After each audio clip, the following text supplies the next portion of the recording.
ಎಲ್ಲರಿಗೂ ನಮಸ್ಕಾರ. ಇವತ್ತು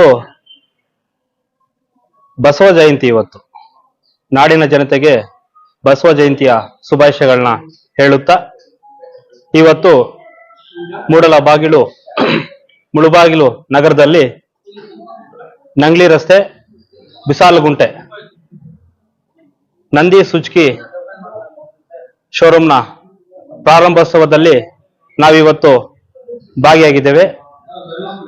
ಮಾಲೀಕರಾಗಿರುವಂತಹ ನಮ್ಮ ರಂಗನಾಥ್ ಸರ್ ಅವರು, ಅವರ ಒಂದು ಅಧ್ಯಕ್ಷತೆಯಲ್ಲಿ ಇವರ ಒಂದು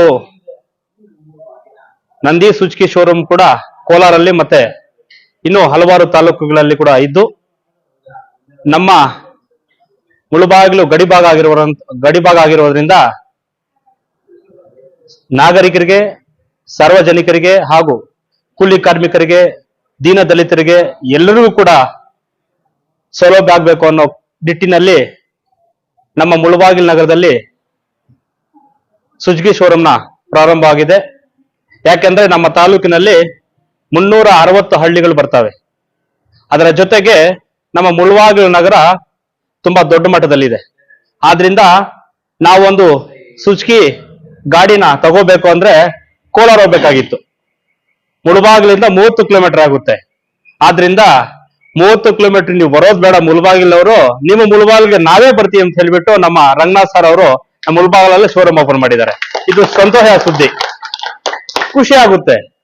ಯಾಕೆಂದ್ರೆ ರಂಗನಾಥ್ ಸರ್ ಅವರು ಇಷ್ಟೊಂದು ಅಮೌಂಟ್ ಬಜೆಟ್ ನ ಇಲ್ಲಿ ಹಾಕಿ ಒಂದು ಶೋರೂಮ್ ಏನು ಕಡಿಮೆ ಬಾಡಿಗೆ ಇಲ್ಲ, ಕಡಿಮೆ ಅಡ್ವಾನ್ಸ್ಗಳಿಲ್ಲ. ಯಾಕೆಂದ್ರೆ ಸಿಚುವೇಶನ್ ತಕ್ಕಂತೆ, ಸಂದರ್ಭ ತಕ್ಕಂತೆ ಎಲ್ಲವೂ ಕೂಡ ಒಂದು ರೇಟ್ಗಳನ್ನ ಅಪ್ ಡೌನ್ ಆಗ್ತಿರ್ತವೆ. ಆ ಒಂದು ನಿಟ್ಟಿನಲ್ಲಿ ಇವತ್ತು ನೋಡ್ಬೋದು, ವಿಧವಾದ ಸುಜುಕಿನ ಗಾಡಿಗಳು, ಬರ್ಗ್ಮನ್ ಆಗಿರಬಹುದು, ವಿಧವಾದ ಗಾಡಿಗಳಿದಾವೆ. ಯಾವ ಗಾಡಿ ಬೇಕೋ ಆ ಗಾಡಿ ಸುಜುಕಿ ಶೋರೂಮ್ ಅಲ್ಲಿ ಇಲ್ಲಿ ಲಭ್ಯವಿದೆ. ಆದ್ರಿಂದ ನಮ್ಮ ಮುಳುಬಾಗಿಲು ತಾಲೂಕಿನ ಜನತೆ ಎಲ್ಲರೂ ಕೂಡ ನಮ್ಮ ನಂದಿ ಸುಜುಕಿ ಶೋರೂಮ್ ಭೇಟಿ ಕೊಟ್ಟು ನೀವೆಲ್ಲ ಒಂದ್ಸತಿ ನಿಮ್ಮ ಆಶೀರ್ವಾದ ಸದಾ ನಮ್ಮ ರಂಗನಾಥ್ ಸರ್ ಹೋಗಿರ್ಬೇಕು. ಯಾಕೆಂದ್ರೆ ಇಲ್ಲಿ ಬಂದಾಗ ನೋಡಿದಾಗ ಗೊತ್ತಾಗುತ್ತೆ ನಾವು ಯಾವ ಗಾಡಿ ತಗೋಬೇಕು, ಯಾವ ಗಾಡಿ ತಗೋಬಾರ್ದು. ನಮ್ಗೆ ಇಷ್ಟವಾದಂತ ಗಾಡಿ ಸುಜುಕಿ ಶೋರೂಮ್ ಅಲ್ಲಿ ಸಿಗುತ್ತೆ. ಅಕಸ್ಮಾತ್ ಅದೇ ಗಾಡಿ ಬೇಕು ಅಂದ್ರೂ ಕೂಡ ಅವರು ಬೇರೆ ಕಡೆಯಿಂದ ತರಿಸ್ಕೊಳ್ಳುವಂತ ಸೌಲಭ್ಯ ಮಾಡ್ಕೊಡ್ತಾರೆ. ಆದ್ರಿಂದ ನಾನು ಒಂದೇ ಬೇಡ್ಕೊಳ್ಳೋದು ನಮ್ಮ ಮುಳುಬಾಗಿಲು ತಾಲೂಕಿನ ಜನತೆಯಲ್ಲಿ, ನೀವೆಲ್ಲರೂ ಕೂಡ ತಾಲೂಕಿನ ಎಲ್ಲಾ ಜನತೆ ಕೂಡ ಸುಜುಕಿ ಶೋರೂಮ್ಗೆ ಒಮ್ಮೆ ಭೇಟಿ ಕೊಡಿ. ಇದರ ಒಂದು ಸದುಪಯೋಗವನ್ನು ನಾವೆಲ್ಲರೂ ಕೂಡ ಉಪಯೋಗಿಸ್ಕೋಬೇಕು, ಸದುಪಯೋಗ ಪಡ್ಕೋಬೇಕು. ಯಾಕೆಂದ್ರೆ ಕೋಲಾರ 30 ಕಿಲೋಮೀಟರ್ ಆಗುತ್ತೆ. ಆದ್ರಿಂದ ಆವಾಗ್ಲೇ ಹೇಳಿದೆ ನಾನು, ಅಲ್ಲಿ ಬರೋದು ಬೇಡ, ನೀವು ನಾಗರಿಕರು ಎಲ್ಲರೂ ಕೂಡ ಸಾರ್ವಜನಿಕರಿಗೂ ನಾವೇ ನಿಮ್ಮ ಮುಳುಬಾಗಿಲಲ್ಲಿ ಪ್ರಾರಂಭವನ್ನ ಮಾಡುತ್ತೇವೆ ಅಂತ ಹೇಳ್ಬಿಟ್ಟು ಇವತ್ತು ಮಾಡಿದ್ದಾರೆ. ಅವರಿಗೆ ಆ ಭಗವಂತ ಇನ್ನು ಹಲವಾರು ತಾಲೂಕಿನಲ್ಲಿ ಕೂಡ, ಯಾಕಂದ್ರೆ ರಾಜ್ಯ ಮಟ್ಟದಲ್ಲಿ ಇರುವಂತಹ ಇದು ಒಂದು ಹೆಸರು ನಂದಿ ಸುಜುಕಿ ಇದ್ರೆ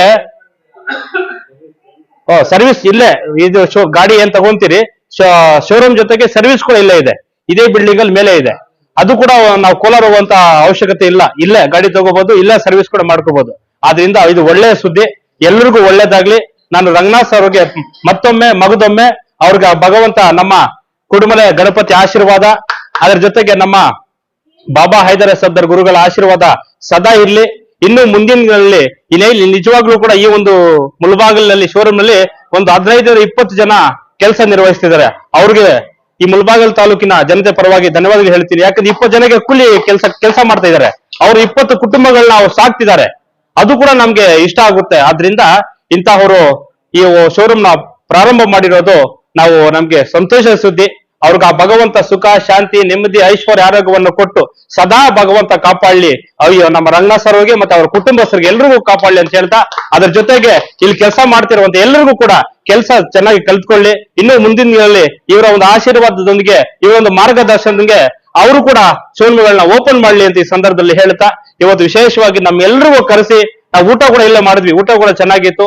ಯಾಕೆಂದ್ರೆ ಮನುಷ್ಯ ಹುಟ್ಟು ಸಾವುಗಳ ಮಧ್ಯೆ ಒಂದು ಪ್ರೀತಿ, ವಿಶ್ವಾಸ, ನಂಬಿಕೆಯನ್ನ ತಗೋಬೇಕು. ಆದ್ರಿಂದ ನಮ್ಮ ರಂಗನಾಥ್ ಸರ್ ಅವರು ಅದರಲ್ಲಿ ಎರಡನೇ ಮಾತೇ ಇಲ್ಲ. ಅವ್ರು ಮಾತಾಡೋ ಮಾತಾಗ್ಲಿ, ಅವರು ಕಸ್ಟಮರ್ನ ಒಂದು ಸ್ವಾಗತಿಸೋದಾಗ್ಲಿ, ಮಾತಾಡೋದಾಗ್ಲಿ ತುಂಬಾ ಅನುಭವಸ್ಥರು. ಆದ್ರೆ ಆ ನಿಟ್ಟಿನಲ್ಲಿ ನಮ್ಗೆ ತುಂಬಾ ಸಂತೋಷ ಆಯ್ತು ಇದು ಒಂದು ಕಾರ್ಯಕ್ರಮಕ್ಕೆ ಬಂದಿದ್ದಕ್ಕೆ. ನಮ್ಮ ಕರ್ನಾಟಕ ರಕ್ಷಣಾ ವೇದಿಕೆ ಸದಾ ಅವರು ಬೆನ್ನೆಲುಬಾಗಿ ನಿಂತ್ಕೊಳ್ಳುತ್ತೆ. ಅವ್ರು ಏನೇ ಹೇಳಿದ್ರು ಕೂಡ ಅವ್ರ ಜೊತೆಗೆ ನಾವಿದ್ದು ಆ ಒಂದು ಕೆಲಸ ಮಾಡ್ಕೊಡ್ತೀವಿ ಅಂತ ಈ ಸಂದರ್ಭದಲ್ಲಿ ಹೇಳ್ತಾ, ಆ ತಾಯಿ ಭುವನೇಶ್ವರಿ ಆಶೀರ್ವಾದ ಸದಾ ಇರ್ಲಿ ಈ ಸಂದರ್ಭದಲ್ಲಿ ಹೇಳ್ತಾ, ಈ ನನ್ನ ಎರಡು ಮಾತನ್ನು ಮಾತಾಡ್ಲಿಕ್ಕೆ ಅವಕಾಶ ಮಾಡಿಕೊಟ್ಟ ಎಲ್ಲರಿಗೂ ಹೋಲಿಸುತ್ತಾ ಈ ಸಂದರ್ಭದಲ್ಲಿ ನನ್ನ ಉಪಾಧ್ಯಕ್ಷರಾಗಿರುವಂತಹ ನಮ್ಮ ಬಾಲಾಜಣ್ಣ, ನಮ್ಮ ಮನ್ಸೂರ್, ಮತ್ತೆ ಜುಬೇರ್, ಅಹಮದ್, ಮತ್ತೆ ಅಕ್ಮಲ್ ಅಣ್ಣ, ನಮ್ಮ ರಾಮಣ್ಣ, ನಮ್ಮ ಗುರುಗಳಾಗಿರುವಂತಹ ಶಂಕರಪ್ಪ ಸರ್ ಅವರು, ಮುಯಿನ್ ರವರು, ಅಹಮದ್ ರವರು, ನಮ್ಮ ರಿಯಾಜ್ ಅಣ್ಣನವರು, ನಯಾಜ್ ರವರು, ಇದು ಒಂದು ತಾಯಿ ಮಕ್ಕಳಂತೆ ಬದುಕ್ಬೇಕು ಬಾಳ್ಬೇಕ್ರಿ. ಇವತ್ತಿದ್ದೀವಿ, ನಾಳೆ ಇರ್ತೀವೋ ಗೊತ್ತಿಲ್ಲ, ನಾಳೆ ಇರ್ತೀವೋ ಗೊತ್ತಿಲ್ಲ, ಒಂದಲ್ಲ ಒಂದ್ ದಿನ ಸಾಯ್ಲೇಬೇಕು. ಏನ್ ಯಾರು ಇಲ್ಲಿ ಶಾಶ್ವತರಲ್ಲ. ನಾನು ಹೇಳೋದು ಒಂದೇ, ಎಲ್ರೂ ಕೂಡ ಒಂದು ತಾಯಿ ಮತ್ತೆ ಬದುಕೋಣ, ಬಾಳೋಣ, ನಾವೆಲ್ಲರೂ ಕೂಡ ಒಂದು ದಾರಿಯಲ್ಲಿ ಸಾಗೋಣ ಅಂತ ಈ ಸಂದರ್ಭ ಹೇಳ್ತಾ, ಒಳ್ಳೆ ರೀತಿಯಲ್ಲಿ ನಾನು ನಾನು ನಾನು ಅಂದ್ರೆ ನಾನು ಅಂದ್ರೆ ಏನು ಇಲ್ಲ, ನಾವು ಅಂದ್ರೆ ಎಲ್ಲವೂ ಅದ್ರಲ್ಲಿ ಬರ್ತವೆ. ಎಲ್ಲಾ ಜಾತಿ ವರ್ಗದವರು ಬರ್ತವೆ, ಎಲ್ಲಾ ಸಂಬಂಧಿಕರು ಬರ್ತದೆ. ಆದ್ರಿಂದ ನಾವೆಲ್ಲರೂ ಕೂಡ ಒಗ್ಗಟ್ಟಿನಲ್ಲಿ ಬಲವಿದೆ ಅನ್ನೋದು ಏನ್ ಹೇಳ್ತಾರೆ ಹಿರಿಯರು, ಆ ಮಾರ್ಗದರ್ಶನದಲ್ಲಿ ಹೋಗೋಣ ಅಂತ ಈ ಸಂದರ್ಭ ಹೇಳ್ತಾ, ನಮ್ಮ ಗುರುಗಳಾಗಿರುವಂತಹ ಶಂಕರಪ್ಪ ಸರ್ ಅವ್ರಿಗೆ ಅವ್ರು ಬಂದಿದ್ದಕ್ಕೆ ಅವ್ರಿಗೂ ಧನ್ಯವಾದ ಹೇಳ್ತಾ ಈ ನನ್ನ ಎರಡು ಮಾತನ್ನ ಮುಗಿಸ್ತಾ ಇದ್ದೀನಿ. ಜೈ ಹಿಂದ್, ಜೈ ಕರ್ನಾಟಕ, ಮತ್ತೆ ನಮಸ್ಕಾರ, ಧನ್ಯವಾದಗಳು.